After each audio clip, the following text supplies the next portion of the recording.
Hello అండి, నమస్తే. ఇప్పుడు మాట్లాడేటువంటి టాపిక్ ఏంటంటే బీజేపీ వాళ్ళ పాలసీలకి నెక్స్ట్ ఎవరైనా మాట్లాడితే అది బీజేపీ వాళ్ళు అమితంగా, ఆర్ఎస్ఎస్ వాళ్ళు అమితంగా కొలిచేటువంటి భారత్ మాత అయినా సరే బీజేపీ యొక్క పాలసీని లేకపోతే బీజేపీ యొక్క పొలిటికల్ విధానాన్ని ఎవరైనా క్వశ్చన్ చేయగలిగితే వాళ్ళు భారత్ మాతనైనా సరే యాంటీ నేషనల్ ఆర్ దేశద్రోహిగా చిత్రీకరించే ప్రయత్నం చేస్తారనే దాంట్లో ఎలాంటి సందేహం లేదు.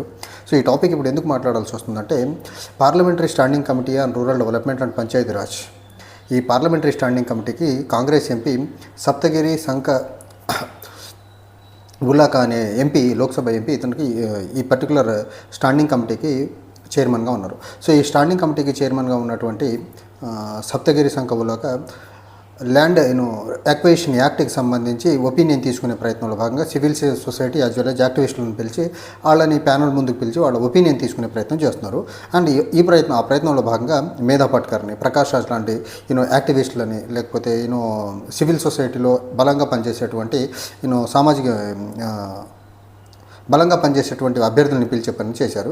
అయితే ఈ ప్రయత్నంలో భాగంగా ఈ పర్టికులర్ ల్యాండ్ యాక్విజిషన్ యాక్ట్ యొక్క ఇంప్లిమెంటేషన్ అండ్ ఆ యాక్ట్ యొక్క ఎఫెక్టివ్నెస్ గురించి డిస్కస్ చేసేదానికి ఈ కమిటీ ముందుకు మేధా పట్కర్ గారిని, ప్రకాష్ రాజ్ గారిని పిలిచే ప్రయత్నం చేశారు. అండ్ ఈ పర్టికులర్ ల్యాండ్ యాక్విజిషన్ యాక్ట్ ఏదైతే ఉందో దీన్ని 2013లో ఇనీషియల్గా తీసుకొచ్చింది కాంగ్రెస్ పార్టీ యూపీఏ ప్రభుత్వంలో ఉన్నప్పుడు. తర్వాత వచ్చినటువంటి బీజేపీ ప్రభుత్వం ఈ యాక్ట్కి కొన్ని అమెండ్మెంట్స్ చేసి national interest as well as developmental ప్రాజెక్టుల రూపంలో ల్యాండ్ ఎక్వైర్ అనుకునే సమయంలో రైతులకి సరైన గిట్టుబాటు ధర ఇవ్వకుండా, రైతుల యొక్క అభిప్రాయాల్ని, రైతుల యొక్క గ్రామసభ యొక్క తీర్మానాలతో సంబంధం లేకుండా ప్రాజెక్టుకి సంబంధించి భూములను తీసుకునే ప్రయత్నంలో భాగంగా అమెండ్మెంట్ చేసి అక్కడి నుంచి ల్యాండ్ యాక్విజిషన్ యాక్ట్ యొక్క ఇంప్లిమెంటేషన్ ప్రాపర్గా లేదని దేశవ్యాప్తంగా జరుగుతున్నటువంటి చర్చ. ఈ ప్రయత్నంలో భాగంగా ఈ స్టాండింగ్ కమిటీ అసలు సివిల్ సొసైటీకి సంబంధించినటువంటి అభ్యర్థుల దగ్గరికి ఎలాంటి అభ్యర్థనలు వస్తున్నాయి, అంటే సమాజంలో ఎలాంటి రైతులు, ల్యాండ్ హోల్డర్స్ ఎవరైతే ఉన్నారో డెవలప్మెంటల్ ప్రాజెక్ట్స్కి ల్యాండ్ ఇచ్చేటప్పుడు ఎలాంటి ఇబ్బందులను ఫేస్ చేస్తున్నారనే ప్రయత్నంలో భాగంగా సివిల్ సొసైటీ యొక్క ఒపీనియన్ తీసుకోవాలనేసి మేధా పట్కర్ గారిని, ప్రకాష్ రాజ్ గారిని లాంటి వాళ్ళని పిలిచే ప్రయత్నం చేస్తే ఈ పర్టికులర్ కమిటీ ముందుకి తన వాదనని, తన ఒపీనియన్ షేర్ చేసుకునేదానికి వచ్చినటువంటి మేధా పట్కర్ గారిని బీజేపీకి సంబంధించినటువంటి 11 మంది ఎంపీలు, ఆ పర్టికులర్ స్టాండింగ్ కమిటీలో ఉన్నటువంటి 11 మంది ఎంపీలు ఇంక్లూడింగ్ ఫార్మర్ యూనియన్ మినిస్టర్ రూపాల గారు అందరూ కలిసి మేధా పట్కర్ గారి యొక్క ప్రజెన్స్ని తట్టుకోలేక ఆవిడని అక్కడ యాంటీ నేషనల్ అని చెప్పేసి అక్కడ నుంచి వెళ్ళిపోయిన విధానం చూస్తూ ఉంటే నిజంగా అసలు బీజేపీకి అసలు దేశం కోసం, దేశ ప్రజల కోసం, దేశ అవసరాల కోసం పనిచేస్తున్నటువంటి సివిల్ సొసైటీకి సంబంధించినటువంటి మెంబర్స్ అంటే ఎందుకు ఇంత కంటగింపు, ఎందుకు వాళ్ళ మీద అంత అక్కసునుగా వెళ్ళగట్టే ప్రయత్నం చేస్తారు? మేధా పట్కర్ గారు లాంటి వ్యక్తిని వీళ్ళు యాంటీ నేషనల్ అంటున్నారంటే మేధా పట్కర్ గారు ఇక్కడ భారతదేశ ప్రజల కోసం పనిచేస్తున్నారా లేకపోతే విదేశీయుల కోసం పనిచేస్తున్నారా? మేధా పట్కర్ గారు ఇక్కడ పనిచేస్తుంది ఆదివాసీల కోసం, ఇక్కడ పనిచేస్తుంది ఆవిడ రైతుల కోసం. ఇక్కడ మేధా పట్కర్ గారు ఇక్కడ పనిచేస్తుంది భారతదేశంలో పర్యావరణాన్ని పరిరక్షించేదానికి. ఆవిడ భారతదేశ ప్రజల కోసం, దేశ రైతుల కోసం, దేశం కోసం, దేశంలో ఉన్నటువంటి పర్యావరణం కోసం ఆవిడ ఫైట్ చేస్తూ ఉంటే ఆవిడ్ని యాంటీ నేషనల్గా చూపించి చిత్రీకరించి మీటింగ్ని డిస్టర్బ్ చేసి బయటికి వెళ్ళిపోయారంటే బీజేపీ యొక్క సంకుచిత భావం ఎంత దుర్మార్గంగా ఉందో చూడండి.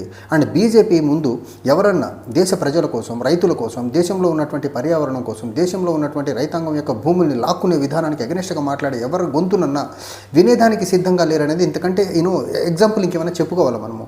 అండ్ మేధా పట్కర్ గారి ముందు ఇలా యాంటీ నేషనల్ అని చెప్పేదానికి దీనికి ఇక్కడ 2 కారణాలు ఉన్నాయి. ఒకటి, మేధా పట్కర్ గారు 1985 నుంచి నర్మదా బచావో ఆందోళనలు చాలా అగ్రెసివ్గా, చాలా ఇంటెన్స్ మేనర్లో ముందుకు తీసుకెళ్లే ప్రయత్నం చేశారు. ఈ నర్మదా బచావో ఆందోళన తీసుకెళ్లే ప్రయత్నంలో భాగంగా అక్కడ ఉన్నటువంటి ఎన్విరాన్మెంటల్ ప్రొటెక్షన్, ట్రైబల్ పీపుల్ యొక్క ఇంట్రెస్ట్లను కాపాడే ప్రయత్నం, తర్వాత అక్కడ ఉన్నటువంటి రైతాంగం, ఆ ప్రాజెక్ట్ పరిసరాల్లో ఉన్నటువంటి రైతాంగం యొక్క భూములు కోల్పోకుండా కాపాడేటువంటి ప్రయత్నాలు చేసి ఆవిడ ఆ ప్రాజెక్టుకి సంబంధించిన రైతులకి, ఆదివాసీలకి, పర్యావరణానికి జరుగుతున్నటువంటి నష్టాన్ని పెద్ద మొత్తంలో ఎక్స్పోజ్ చేసే ప్రయత్నం చేశారు. కాబట్టి అది నరేంద్ర మోదీ సొంత రాష్ట్రం గుజరాత్, అండ్ నరేంద్ర మోదీ ముఖ్యమంత్రిగా ఉన్నప్పుడు కూడా ఆవిడ అక్కడ పోరాటాలు చేశారు. కాబట్టి నరేంద్ర మోదీ గారి మెప్పు పొందేదానికి ఇక్కడ ఆవిడ్ని పార్లమెంటరీ స్టాండింగ్ కమిటీ ముందుకు వచ్చి ఆవిడ వాదనలు వినిపించే ప్రయత్నంలో భాగంగా, అది కూడా కమిటీ పిలిస్తే వచ్చింది, ఆవిడకంతటా ఆవిడ రాలేదు అక్కడికి. కమిటీ పిలిస్తే కమిటీ ముందుకు తన వర్షన్స్ చెప్పేదానికి, తన ఒపీనియన్స్ చెప్పేదానికి, తన ముందు ఉన్నటువంటి ప్రజాభిప్రాయం చెప్పేదానికి వస్తే ఆవిడ యాంటీ నేషనల్గా చూపించే ప్రయత్నం చేశారంటే బీజేపీ యొక్క నేరో మైండెడ్నెస్కి ఇంతకంటే ఎగ్జాంపుల్ ఇంకేమైనా చెప్పుకోవాలి మనం. ఒకటి.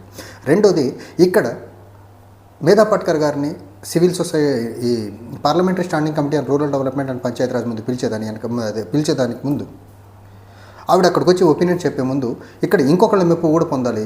BJP corporate friends like Adani అంబానీలకి ఏదైతే ఉందో డెవలప్మెంటల్ ప్రాజెక్టుల రూపంలో పెద్ద మొత్తంలో భారతదేశంలో ల్యాండ్ మొత్తాన్ని ఎక్వైర్ చేసుకుంటుంది ఈరోజు అదానీ అంబానీలు. సో అదానీ అంబానీలు మెప్పు పొందాలి ఒక పక్క, ఇంకో పక్క నరేంద్ర మోదీ అమిత్ షాల మెప్పు పొందాలి రెండో పక్క. సో ఈ రెండు అంశాలను బేస్ చేసుకొని ఒక పక్క మోదీ అమిత్ షాల మెప్పు, ఇంకో పక్క అదానీ అంబానీల మెప్పు పొంది దేశ ప్రజలు ఏమైపోయినా పర్లా దేశంలో ఉన్నటువంటి ప్రజల యొక్క భూములు లాక్కునే ప్రయత్నంలో భాగంగా వాళ్ళకి ఎంత అన్యాయం జరిగినా పర్లేదు, కానీ ఇక్కడ Amit Shah Modi as well as Ambani అదానీల యొక్క మెప్పు పొందేదానికి మేధా పట్కర్ గారిని యాంటీ నేషనల్ అని ప్రొజెక్ట్ చేసి అక్కడ నినాదాలు ఇచ్చుకుంటూ వెళ్ళిపోయారంటే బీజేపీ వాళ్ళు అసలు యాంటీ డెమోక్రటిక్ పర్సన్స్ అనేదానికి ఇంతకంటే ఎగ్జాంపుల్ ఇంకోటి లేదు. ఈ యాంటీ డెమోక్రటిక్ అనే పదం నేను ఎందుకు వాడుతున్నానంటే బీజేపీ కంటే ముందు 2014 అధికారంలో రాకంటే ముందు యూపీఏ ప్రభుత్వం ఉన్నప్పుడు పార్లమెంటరీ స్టాండింగ్ కమిటీస్ ముందు చాలామంది ఎక్స్పర్ట్స్ వచ్చి పార్లమెంటరీ స్టాండింగ్ కమిటీ ముందు తన ఒపీనియన్స్ చెప్పేవాళ్ళు. ఇది ఆనవాయితీ. ఏదో పార్లమెంటరీ స్టాండింగ్ కమిటీ ఏదైనా ఒక ఇష్యూని టేకప్ చేసినప్పుడు సివిల్ సొసైటీలో ఉన్నటువంటి మెంబర్స్ని అవనివ్వండి, స్టేక్ హోల్డర్స్ని అవనివ్వండి, ఎక్స్పర్ట్స్ని అవనివ్వండి పిలిచి పార్లమెంటరీ స్టాండింగ్ కమిటీ పర్టికులర్ యొక్క గ్రూప్స్ యొక్క ఇంట్రెస్ట్ని తెలుసుకునే ప్రయత్నం చేసింది. అది డెమోక్రటిక్ ప్రిన్సిపల్లో భాగం. అది ఆ డెమోక్రటిక్ ప్రిన్సిపల్లో భాగంగా ఉన్నటువంటి కల్చర్ని పార్లమెంటరీ స్టాండింగ్ కమిటీ ముందుకు ఎక్స్పర్ట్స్ కానీ, ఇంటలెక్చువల్స్ కానీ, సివిల్ సొసైటీ మెంబర్స్ కానీ, స్టేక్ హోల్డర్స్ని ఎవరిని పిలవకుండా వన్ సైడెడ్గా 2014 నుంచి బీజేపీ ఏం తెలిస్తే అది, అదానీ అంబానీలకి ఏది మేలు జరిగితే అది, ఆర్ఎస్ఎస్ బీజేపీకి రాజకీయంగా ఏది లబ్ధి చేకూరిస్తే అది పార్లమెంటరీ స్టాండింగ్ కమిటీ డిసైడ్ చేసి అది చట్టసభలకు పంపేది, చట్టసభలో అది ఆమోదం చేసి బీజేపీ ఆర్ఎస్ఎస్ యొక్క లేకపోతే అదానీ అంబానీల యొక్క వ్యాపార అవసరాల కోసమే గత 11 సంవత్సరాలుగా పని జరుగుతూ వచ్చింది. అయితే ఈ పర్టికులర్ ఆస్పెక్ట్లో బీజేపీ యొక్క యాంటీ డెమోక్రటిక్ స్పిరిట్ కన్సల్టేషన్ మెకానిజంని చంపేసింది.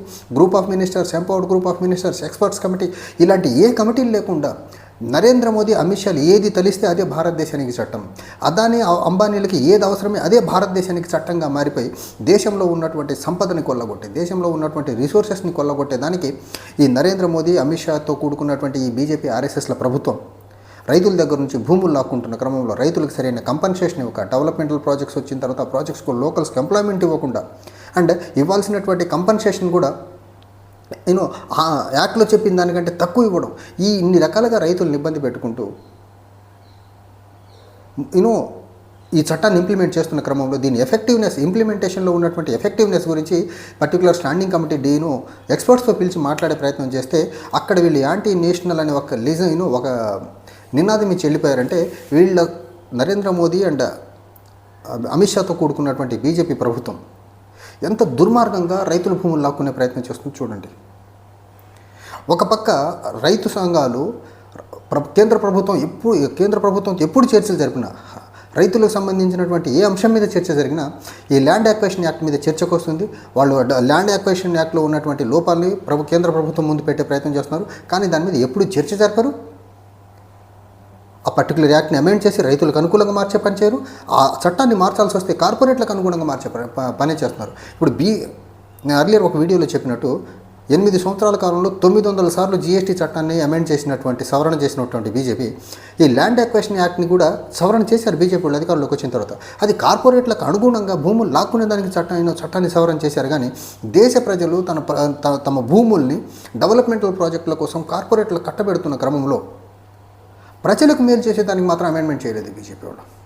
సో అందులో ఉన్నటువంటి ఇంప్లిమెంటేషన్లో ఉన్నటువంటి ఎఫెక్టివ్నెస్ ఎంత బలంగా ఉంది అనే అంశాన్ని దేశ ప్రజలకు తెలియచేయాలనే ప్రయత్నంలో భాగంగా పార్లమెంటరీ స్టాండింగ్ కమిటీ ఎక్స్పర్ట్స్ని పిలిచి మాట్లాడే ప్రయత్నం చేస్తే ఎక్స్పర్ట్స్ కమిటీ ముందు వచ్చేటువంటి మెంబర్స్ని వీళ్ళు యాంటీ నేషనల్స్ అంటున్నారంటే నిజంగా బీజేపీ వాళ్ళు వాళ్ళ చర్యలకు అగెనెస్ట్గా ఎవరు ఏం మాట్లాడినా నేను బిగినింగ్లో చెప్పినట్టు ఈవెన్ బీజేపీ వాళ్ళు ఆర్ఎస్ఎస్ వాళ్ళు పూజించేటువంటి భారతమాత మాట్లాడినా వాళ్ళు యాంటీ నేషనల్గానే చిత్రీకరిస్తారు భారతమాతనైనా.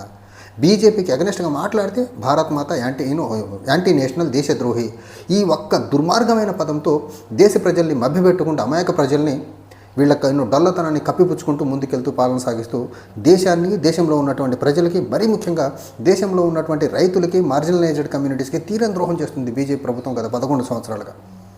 Thank you.